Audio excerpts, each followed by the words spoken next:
Hello everyone, mathematics online classes में एक बार फिर से आपका स्वागत है। तो देखिए, हम अपने लास्ट यूनिट में समापन की ओर अग्रसर हैं, जिसमें हम आयतन पढ़ रहे थे। आयतन की कंडीशन आपके अच्छे से याद होनी चाहिए। मैं बार बार आपको बोल रहा हूँ, उनके बगैर काम नहीं हो पाएगा। ठीक है, तो हम प्राचल एक्स वाई में भी जो आपके निर्देशांक है y equal to F X, X is equal to F Y, और एक क्वेश्चन आपको थीटा का भी करवा चुके हैं, जिसमें x और y का मान है वो किसी प्राचल थीटा के पदों में था। उम्मीद है आपको अब तक जो पढ़ाया है वो अच्छे से क्लियर हुआ होगा। ठीक है, जो बेसिक है इसका, जो आपको मैंने पहले दिन लिखवाया था, वो आपको अच्छे से क्लियर होना चाहिए। अब जो अपना आज का क्वेश्चन है, जो आपको बोर्ड में पीछे दिखाई दे रहा है, उस तरीके के यहाँ पे अपने दो क्वेश्चन है, दोनों सेम है। ठीक है, ये आपके लिए कुछ नया है, कुछ नया सीखने को मिलेगा आपको, लेकिन थोड़ा सा आप इसको ध्यान से समझिएगा। अगर ये एक हो गया तो इसके साथ में एक क्वेश्चन हो रहा है वो भी हो जाएगा। और ध्यान देने वाली बात है कि दोनों ही क्वेश्चन एग्जाम में पूछे जा चुके हैं। ठीक है, तो देखिए आज का क्वेश्चन क्या नई आकृति है, क्या उसमें नया सीखने को मिलेगा, आप देखिए ध्यान से। 608, तो ये सिसोइड का समीकरण है, आपको याद रखने की जरूरत नहीं है। ठीक है, नाम आ जाए तो ऐसा थोड़ा ध्यान में रखिए कि हाँ अपना पढ़ा हुआ है। सिसोइड, उसका समीकरण Y square 2a minus X is equal to X cube. एक्स का मान 2a sine square T, Y का मान 2a sign cube T upon cos t. आप यहाँ पे एक्स का मान रखिए, यहाँ पे मान रखिए एक्स और वाई का, ये दोनों तरफ के मान वो बराबर आएंगे, मतलब ये समीकरण है वो संतुष्ट होगी। ठीक है, तो ये मान आपको दिए जाएंगे, आपको इनको याद रखने की आवश्यकता नहीं है। क्या कह रहा है कि इसके द्वारा, मतलब ये सिसोइड द्वारा अपने अनंत स्पर्शी के परितः, ठीक है, अनंत स्पर्शी के परितः परिक्रमण से जनित घनाकृति का आयतन ज्ञात कीजिए। देखो क्या कह रहा है कि अपने अनंत स्पर्शी के परितः, अपने को अब तक बोल रहा था कि x अक्ष के परितः है, y अक्ष के परितः, इस तरीके से। अब अपने को इसमें इसकी अनंत स्पर्शी, ये आपके लिए नया है थोड़ा सा, इसको आपको समझना होगा। ठीक है, तो देखिए आप अनंत स्पर्शी क्या होती है। तो देखिए इसके नाम से पता चल रहा है अनंत स्पर्शी, मतलब ये कहां पे जाके स्पर्श कर रही है, ये अनंत पे जाके स्पर्श कर रही है। ओके, तो यहाँ पे अनंत स्पर्शी का सिंपल सा मतलब यही है कि जो यहाँ पे जो भी आपकी सररेखा होगी वो कहाँ पे जाके स्पर्श करेगी, अनंत पे स्पर्श करेगी। अब इसका मतलब क्या है, कौन सी रेखा होगी, उसका मान किस हिसाब से होगा, डायग्राम किस तरीके से बनेगा, वो आप ध्यान से समझने की कोशिश कीजिएगा। ये आपका सिसोइड का समीकरण, इसमें आप अलग से रफ वर्ग में एक्स और वाई के लिए मान रख के देख लेना कि दोनों तरफ के मान वो बराबर ही आपको प्राप्त होंगे। ओके, तो देखिए सबसे पहले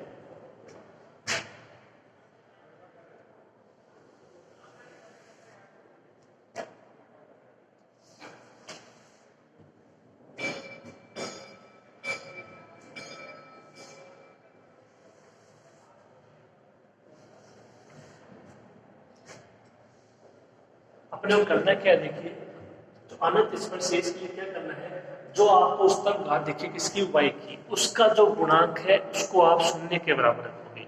क्या करना है, इसकी अनंत स्पर्शी आपको ज्ञात करनी पड़ेगी, क्योंकि अनंत स्पर्शी के परितः आपको ठोस का आयतन ज्ञात करना है। ठीक है, तो सबसे पहले आप क्या करोगे, जो आपको दिखे y, उसकी उच्चतम घात देखना, उसका जो गुणांक है उसको किसके बराबर रखोगे, शून्य के बराबर आपको रखना है।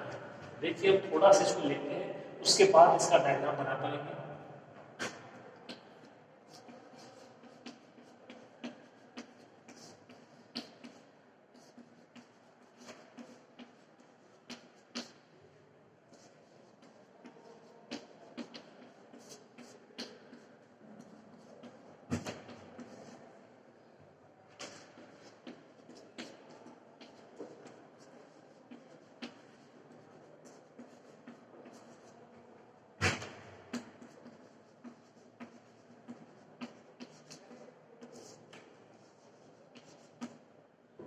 तो ये अपना समीकरण y square into 2a minus X is equal to X cube, जहां पे x का मान 2a sine square T, y का मान 2a sign cube T upon cos t. ठीक है, तो सबसे पहले हम देखते हैं अनंत स्पर्शी।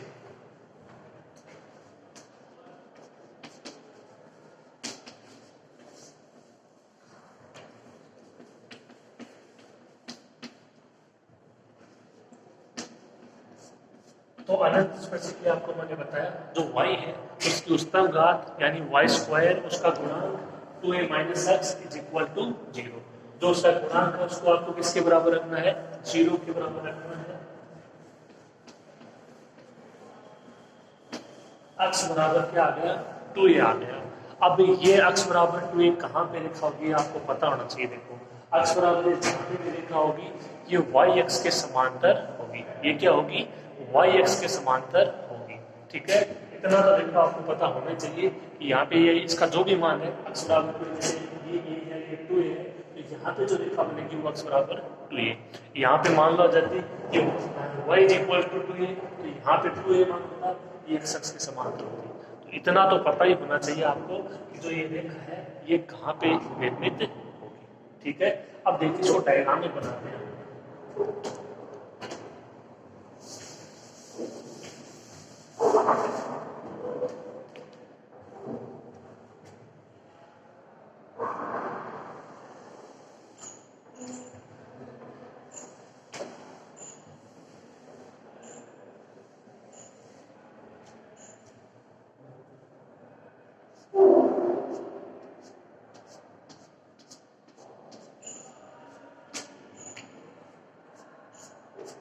ये अपनी कौन सी रेखा हो जाएगी, x is equal to 2a।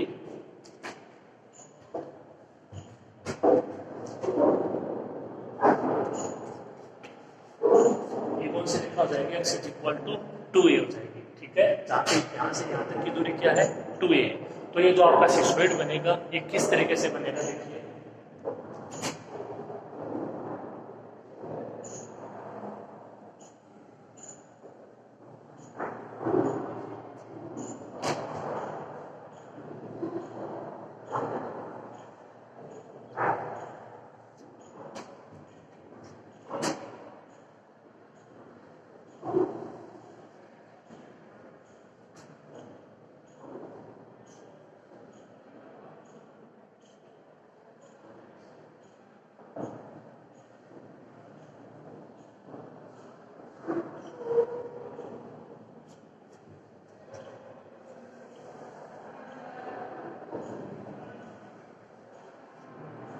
ये इस तरीके से आपका सिसोइड बनेगा। देखो इसका अनंत स्पर्शी का क्या मतलब है, ये अपनी अनंत स्पर्शी है x बराबर 2a। अनंत स्पर्शी का मतलब है कि ये आगे जाके अनंत में कहीं पे स्पर्श करेगी, इसको अपने को पता नहीं है। ठीक है, तो ये अनंत स्पर्शी का मतलब होता है और ये इसका समीकरण कहाँ से ज्ञात हुआ, आपके सामने। ठीक है, तो आपको क्या करना है, ये अनंत स्पर्शी इसके परितः ज्ञात करना है। इसके परितः मतलब आप इस तरीके से समझ सकते हो,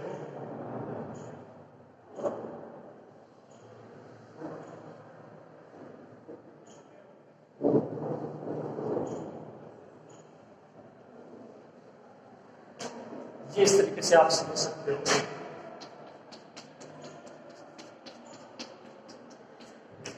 आप देख लीजिए जो आपके घूर्णन अक्ष है वो कौन सी अक्ष है, वो अक्ष है, वो वाई अक्ष है। तो देख लीजिए घूर्णन अक्ष कौन सी है, ये आपकी जो वाई अक्ष है वो ना होके क्या है, वाई अक्ष के समांतर कोई रेखा है। तो इसके लिए मैंने आपको अलग से कंडीशन दिखाई है। जो आपका स्टार्टिंग का पॉइंट था y is equal to F X, x is equal to F Y, फिर प्राचल वाला, फिर r is equal to F theta, और जो नोट लगवा के 2 पॉइंट लिखवाए थे आपको उससे जस्ट पहले आपको मैंने यहाँ दोनों के लिए दिखाया है कि जो घूर्णन अक्ष है वो क्या हो, x के समान, x के बजाय वो x के समांतर कोई रेखा हो, वो y के बजाय y के समांतर कोई रेखा हो। दोनों के लिए आपको मैंने कंडीशन लिखवाई है। ठीक है, तो वो आपको अच्छे से क्लियर होना चाहिए। यहाँ पे घूर्णन अक्ष क्या होगी, घूर्णन अक्ष ये है, देखो अनंत स्पर्शी x बराबर 2a। हम पहचानेंगे इसको कि ये क्या है, ये y अक्ष के समांतर कोई रेखा है। तो घूर्णन अक्ष क्या होगी, यहाँ पे y अक्ष के समांतर कोई रेखा होगी। इसके लिए आयतन क्या होगा वो आपको स्टार्टिंग से देखना होगा, जो आपको मैंने कंडीशन लिखवाई है। ठीक है, देखिए आपका मूल बिंदु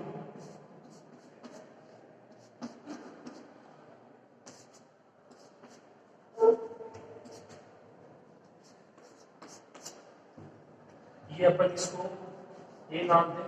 तो जो O से A तक की दूरी है वो कितनी है, 2a,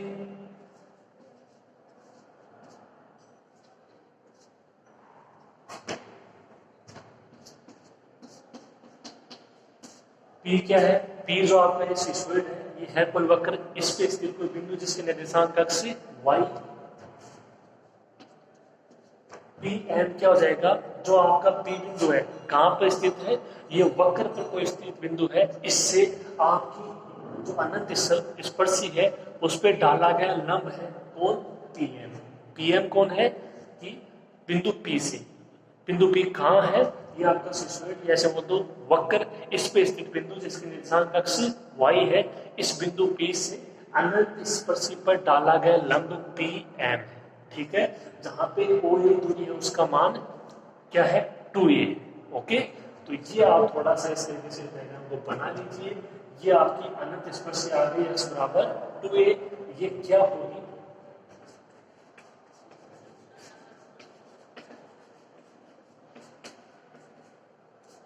तो मैं लिख देता हूं, देखिए इसको आपको पता भी होना चाहिए।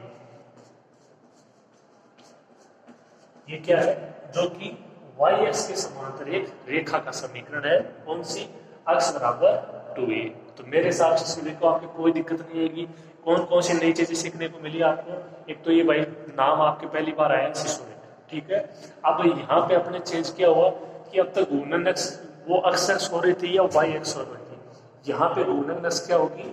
वो y अक्ष ना होके y अक्ष के समांतर कोई रेखा होगी, इसका समीकरण x बराबर 2a। कहाँ से आया?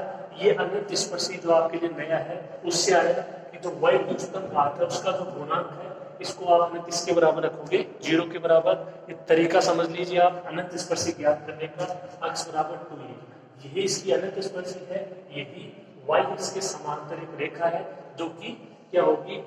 आपकी घूर्णन अक्ष भी, ठीक है। मेरे हिसाब से आपको अच्छे से समझ में आ गया होगा। अब हम इसकी कैलकुलेशन करते हैं, आप इसको अच्छे से समझिए फिर नोट कीजिए।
तो ये आप आसानी से देख सकते हो कि जो आपका वक्र है, सिसोइड है, ये एक्स के सापेक्ष सममित है।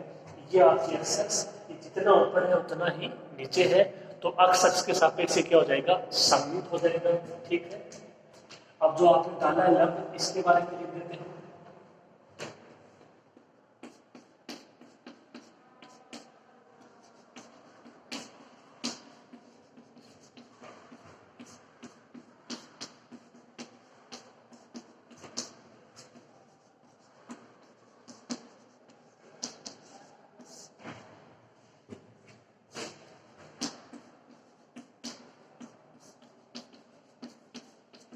तो PM क्या होगा? ये वक्र के बिंदु PXY से अनंत स्पर्शी पर डाला गया लंब, जहां पे PM का मान होगा क्या? देखिए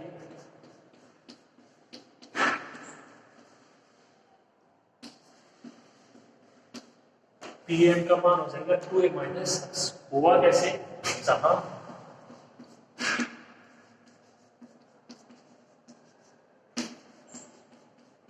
OA का तो मान है 2a, ये आपके सामने है, और ओपी है वो कितना है, x है। यानी आप ये समझिए कि जैसे ओपी तो नहीं बोल सकते अपन, लेकिन जैसे आप यहाँ से देखो इस प्रकार सोचो इस तरीके से, तो जैसे अपन इसको नाम दे ओ बी, तो ओ बी है वो क्या है, x है। तो देखिए ये आपका पूरा 2a है, ये कितना x है, ठीक है। तो ये रहेगी दूरी pm, तो ये कितनी हो जाएगी 2a माइनस x, पूरी 2a ये x, तो ये कितनी हो जाएगी 2a माइनस x। जहां पे आप समझिए कि जो OB है वो क्या है, x। यदि OB x होगी तब pm क्या हो जाएगी 2a माइनस x हो जाएगी, ठीक है। इतनी बात कोई दिक्कत नहीं होगी। जो आपका वक्र वो अक्ष के सापेक्ष सममित है, मूल बिंदु से गुजर रहा है वो, इसके अनंत स्पर्शी x बराबर 2a, pm है वो लंब है, ये आपका वक्र है इसके किसी बिंदु से अनंत स्पर्शी पर, ओके। और इसकी लंबाई 2a माइनस x, जहाँ पे OA का मान 2a है, OB का मान x। इतना हो जाएगा। आगे देखिए,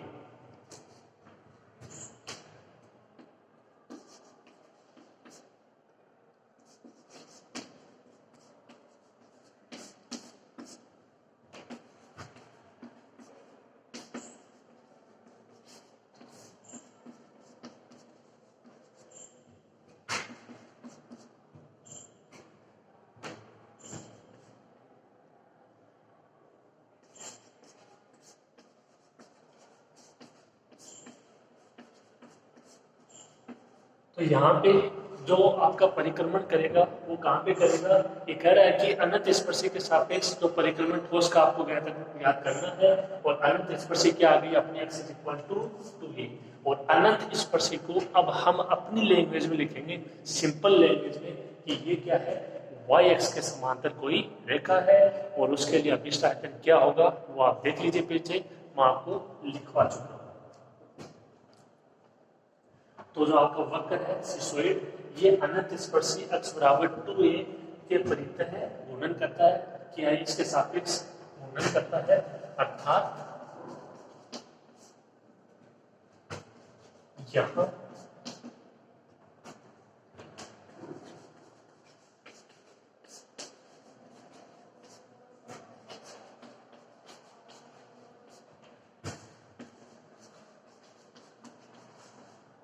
यहाँ जो घूर्णन x है वो कौन सी है, वो y x के समांतर है। ये आपको समझना होगा। देखो, और ये समझ में आ गया तो आप आसानी से कंडीशन अप्लाई कर सकते हो कि यहाँ पे जो घूर्णन x है वो कौन सी है, y x के समांतर है, जिसका समीकरण x is equal to 2a। अनंत स्पर्शी है, लेकिन अनंत स्पर्शी क्या होगी, y x के समांतर कोई रेखा होगी। ये बात सबसे इंपॉर्टेंट है। ये यदि यहाँ पे आपके समझ में आ जाती है, इस क्वेश्चन में और कुछ भी नहीं, ठीक है। तो मेरे हिसाब से ये आपके क्लियर हो गया होगा, आप नोट कर लीजिए इसको अच्छे से।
देखिए ये अपने पास कंडीशन आ चुकी है यहाँ पे कि जो घूर्णन x है वो आपने पता लगा ली कौन सी है, y x के समांतर है, जिसका समीकरण x बराबर 2a, तथा जो आपका वक्र है वो आपको दिखाई देगा होगा। ये क्या होगा, x के सापेक्ष सममित हो जाएगा। तो आप देख लीजिए, जो आपको मैंने नोट लगवा के 2 पॉइंट लिखवाए थे उनमें से कौन सा अप्लाई होगा। जो आपकी घूर्णन x है ठीक है। ये गुणन अक्ष आप ये समझिए कि ये एक बार वाई अक्ष है और इसके जो आपकी लंबवत अक्ष है उसके सापेक्ष सममित है। तो दूसरा, और ये एक रेखा के द्वारा है, ठीक है। तो आप देख लीजिए दूसरा पॉइंट यहाँ पे अप्लाई होगा कि 2 से मल्टीप्लाई हो जाएगा।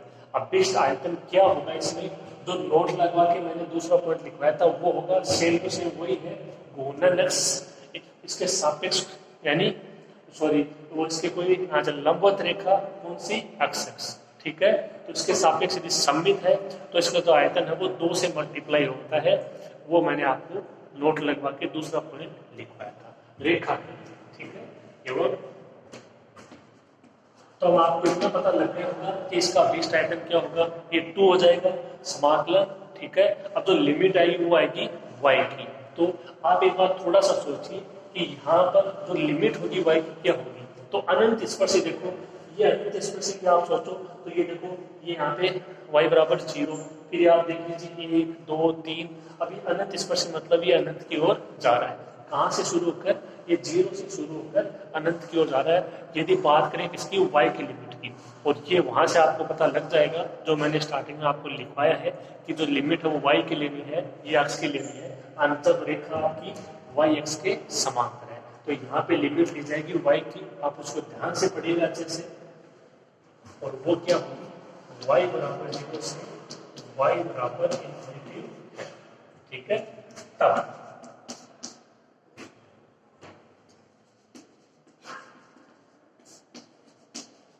अब विशिष्ट आयतन क्या हो जाएगा, देखिए 2 से मल्टीप्लाई होगा, इसकी लिमिट 0 से इन्फिनिटी पाई, जो अक्ष स्क्वायर आता है उसकी जगह क्या आएगा, अक्ष माइनस 2a आ जाएगा, ठीक है, साथ में dy। अभी ये मैंने आपको लिखाया था वहां पे, ये यहाँ पे कोई इसकी लिमिट थी y की c से d या और कुछ था, आपको लिखाया था मैंने पाई, ये आपको मैंने उसमें लिखाया था अक्ष बराबर a, कि भाई जो आपकी गुणन अक्ष है वो y अक्ष ना होकर y अक्ष के समांतर कोई रेखा हो अक्ष बराबर a, ऐसा मैंने वहां पे आपको लिखवाया था। तो हमने बोला पाई अक्ष माइनस ए का होल स्क्वायर, इसमें अक्ष स्क्वायर आता है लेकिन अब आ गया अक्ष माइनस ए का होल स्क्वायर। यहाँ पे अक्ष बराबर 2a है तो अक्ष माइनस 2a का होल स्क्वायर dy, तो इसका मतलब लिमिट आएगी y की 0 से इन्फिनिटी। कहाँ से शुरू हो रही है, 0 से कहाँ पर जा रही है, अनंत पे जाके स्पर्श हो रही है, तो इसकी लिमिट क्या हो जाएगी, इन्फिनिटी। अब अपने को केवल इसको हल करना है, अक्ष का अपने को मान दिया गया है, देखिए, ठीक है, और जो y है उसका भी मान दिया गया है, लेकिन वो मान दिया गया है प्राचीन t के पदों में। तो इसको सबसे पहले आप तोड़ोगे, जो मान दिए गए उनको भी आपको पहचानना होगा, इतना आसान नहीं है। देखो अक्ष और जो y का मान है वो आपको ना किस प्रकार दिया गया है, तो अक्ष और y का मान है वो किसी प्राचीन t के पदों में दिया गया है। तो इसको क्या लिखोगे, देखिए सबसे पहले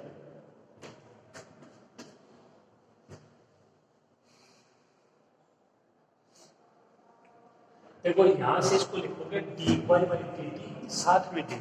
अब साथ में dt आएगा तो लिमिट भी t की आएगी।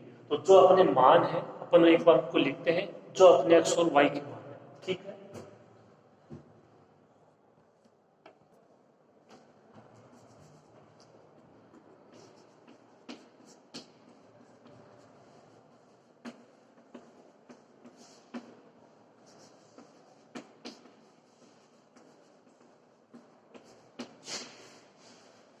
तो ये अपने x और y के मान है, t के पदों में जो यहाँ पे अपने को दिए गए हैं। तो x का मान यहाँ पे अप्लाई कर देंगे, ठीक है। जो dy बाई dx है उसका मान अप्लाई कर देंगे, ठीक है। तो इसमें देखो अपने को सबसे पहले जो t की लिमिट है वो ज्ञात करनी होगी। तो वो देखिए क्या हो जाएगा, ये आपने नोट कर लिया होगा अच्छे से।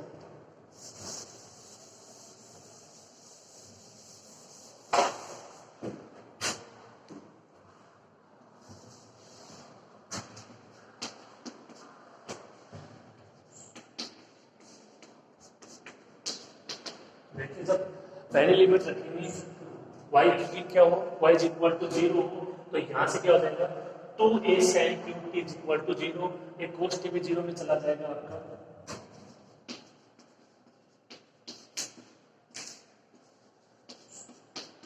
ये मान हो जाएगा 2a sin qt upon cos t is equal to 0। इसको हल करोगे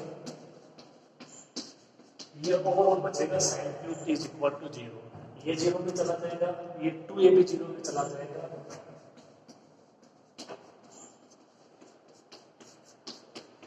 sign T is equal to 0 यानी टी इज इक्वल टू 0 जब क्या हो y इज इक्वल टू 0। ठीक है, अब एक और लिख लेते हैं, जब y is equal to infinity हो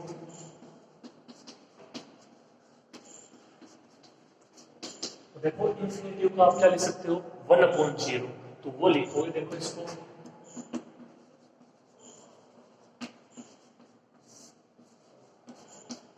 ये 1/0, ठीक है, इंफिनिटी भी बोल सकते हो आप। रख दिया y का मान, अब क्या करेंगे पक्षांतरण करेंगे, ये इधर आ जाएगा 0, ये इधर आ जाएगा, cos t is equal to 0। ठीक है, इसका पक्षांतरण कर दोगे, ऐसे मान ज्ञात नहीं होगा, देखो यहाँ पे तो जो t है उसका मान कितना हो जाएगा π/2, तो जो t की लिमिट है वो आपकी क्या हो जाएगी 0 से π/2 हो जाएगी। ठीक है, अब क्या बचा, यहां से देखो अपने को इसको चेंज करना होगा, दिस टाइप में क्या होगा,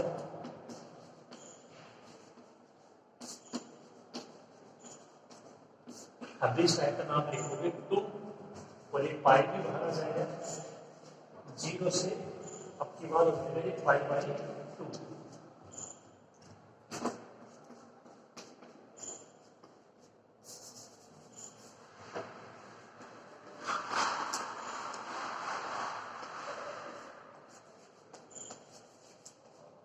तो ये अगर मान लो लिमिट टी की आई है तो वहां पे dt होना चाहिए, तो dy/dt इंटू dt, वहां से आ गया dt, और x-2a को अपन 2a - x का होल स्क्वायर भी लिख सकते हैं। अब अपने को केवल इसमें इतना करना है, x की जगह मान लिखना है 2a sin स्क्वायर t, जो आपका ये मान है भाई का, इससे मान ज्ञात करेंगे सबसे पहले dy/dt का, उसको यहाँ पे रखेंगे, हल करेंगे और ये लिमिट अप्लाई कर देंगे, आंसर ज्ञात करेंगे। आगे खाली आपको इसमें समाकलन करना है। दो कंडीशन यूज हो गई इसमें, कौन कौन सी, गुणन x कौन सी है, y(x) ना होके y(x) के समांतर है, जो मान दिया गया है वो प्राचल t के पदों में दिया गया है। वेरी वेरी इंपॉर्टेंट क्वेश्चन, दो क्वेश्चन है जैसे, ये समझ में आ गया तो इससे अगला भी क्लियर हो जाएगा। ओके, नोट कीजिए आप।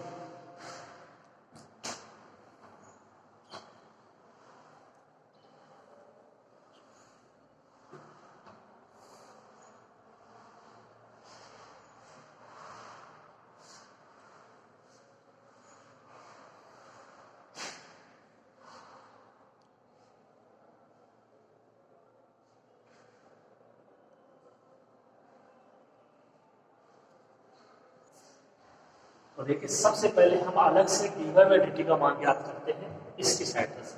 ठीक है, तो इसका आपको t के सापेक्ष करना है, t ऊपर भी है नीचे भी है, u/v से हो जाएगा, ये 2a है बाहर,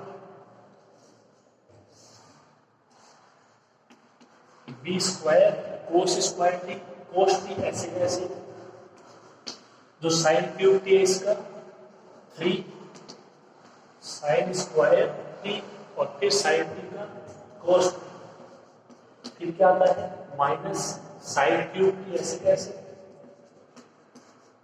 और जो cos t है उसका कितना हो जाएगा minus sine t, minus minus plus का साइन t, ये मान हो जाएगा dy/dt। ओके, बातें तो कर ही सकते हो आराम से, अवकलन आपने खूब किए हैं। ठीक है, आगे देखो,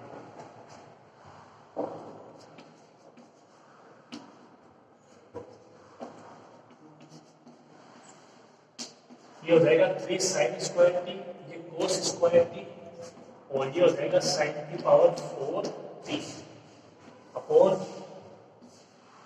कोस स्क्वायर टी। यहां से क्या कॉमन आ जाएगा, साइन स्क्वायर टी कॉमन आ जाएगा,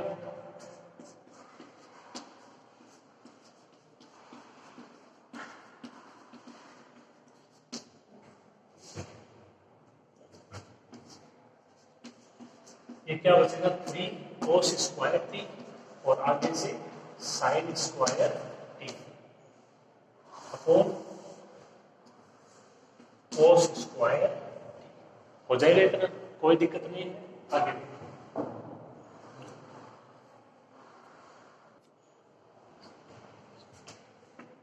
ये dy बाई dt है।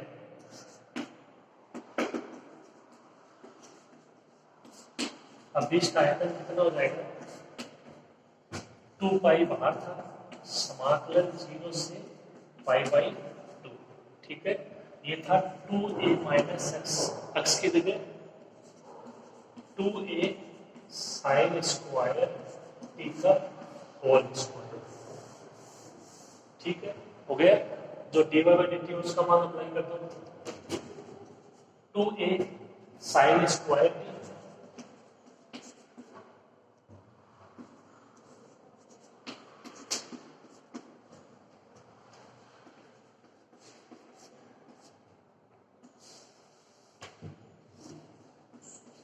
तो ये dy बाई dt का मान 2a साइन स्क्वायर टी, साथ में ये सॉरी 3 अंदर है, ध्यान से लिखना, 3 cos square T plus sine square T upon cos square T, साथ में dt, ठीक है इतना। अब इसको थोड़ा सा हल करते हैं, तो यहां से ये देखो 2a कॉमन आएगा, ऊपर स्क्वायर है, 4a स्क्वायर कॉमन आ जाएगा और ये बाहर आएगा, तो क्या बचेगा देखिए,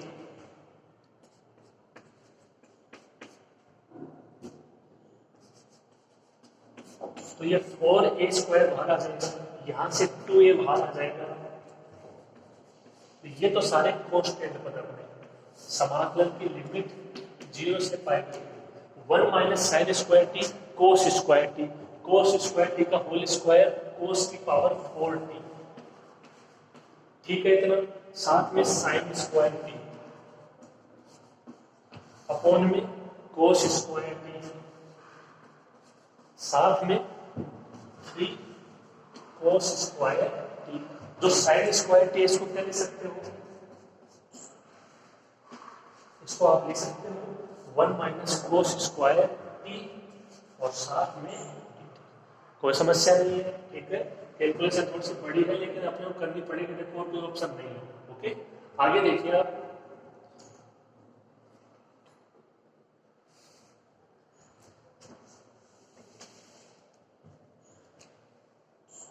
आप यहाँ तक लिखिए, इसके बाद करते हैं, यहाँ हो नहीं पाएगा, ठीक है। तो यहाँ तक आप थोड़ा ध्यान से लिखोगे इसको।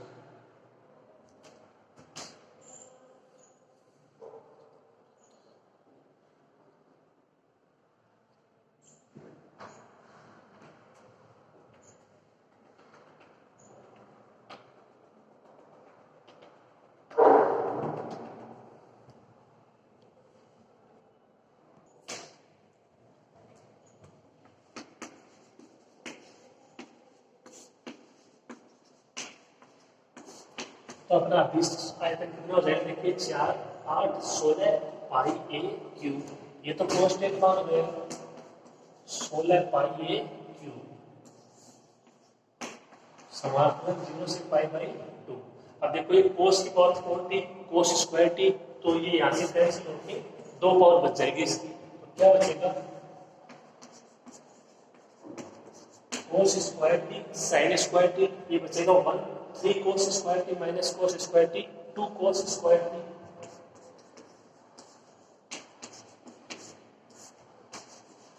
अब इसको खाली आपको अंदर मल्टीप्लाई करना है। देखिए अभी स्टेप क्या होगी,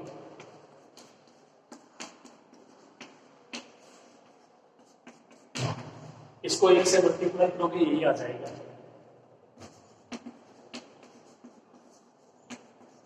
साथ में देखिए ये पूरे के बाहर 16 पाई प्लस ये 2 हो जाएगा, देखो 0 से पाई बाई 2, ये साइन स्क्वायर टी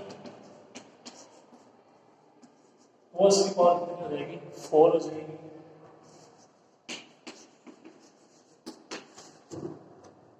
ये तो कर ही लोगे आसानी से। n का मान 2, n का मान 2, n का मान 2, n का मान 4, बीटा और जो आपने गामा फॉर्मूला पढ़ा था उससे हो जाएगा।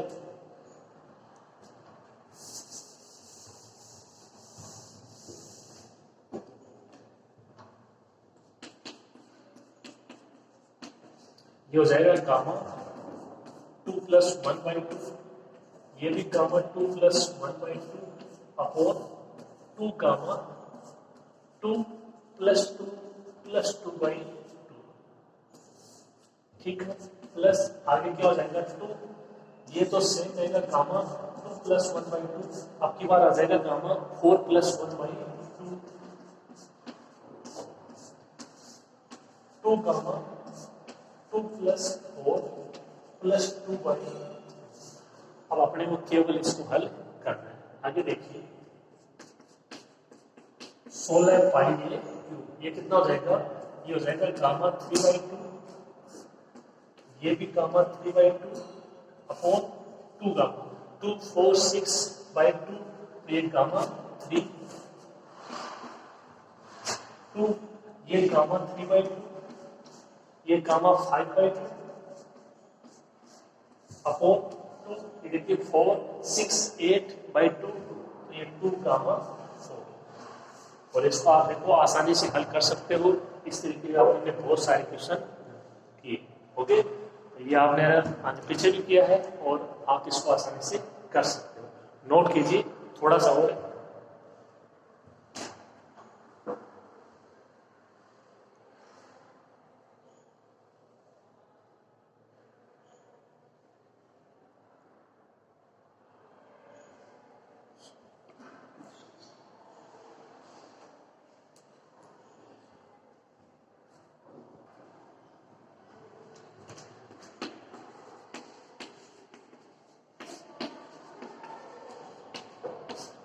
अब इस आयतन कितना होगा, ये तो बात है 16 पाई ए क्यूब। तो देखो इनको आप आसानी से जानते हो, क्या लिखोगे 1/2 गामा 1/2 1/2 गामा 1/2 इंटू जो गामा 3 है उसको लिखोगे फैक्टोरियल 2 प्लस ये 2 से 2 कैंसिल, जो गामा 3/2 उसको क्या लिखोगे 1/2 गामा 1/2, इसको क्या लिखोगे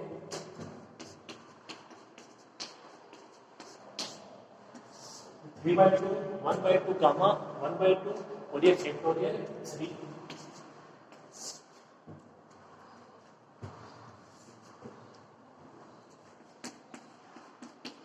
सोलह पाई ए क्यूब, देखिए कितना हो जाएगा 2 4 8 और ये 16 और 16 हो जाएगा, और ऊपर अंडर रूट पाई।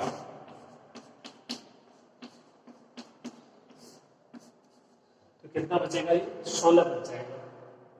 ठीक है, प्लस ऊपर देखो तो 3 बच जाएगा, और अंडर रूट पाई 2 4 8, और जो फैक्टोरियल 3 है उसका मान 6, ये 3 से 6। ओके, आगे देखो तो अपने पास मान क्या बचा 16 पाई ए अंडर रूट पाई, ये पाई हो जाएगा, तो ये पाई बटे 16, ये भी अंडर रूट पाई, और ये 8 दूनी 16 पाई बटे 16 प्लस पाई बटे 16 पाई ए क्यूब, ये हो जाएगा 2 पाई बटे 16 से 16 कैंसिल, 2 पाई स्क्वायर ए क्यूब, 2 पाई स्क्वायर ए क्यूब।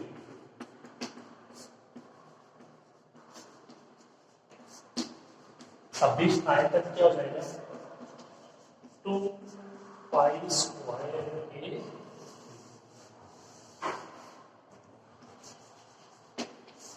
2 पाई स्क्वायर ए क्यूब।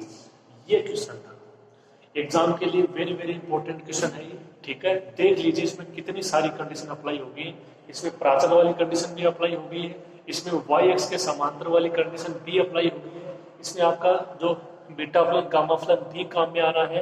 इसमें अनंत स्पर्शी के बारे में आपने पढ़ा कि वो क्या है।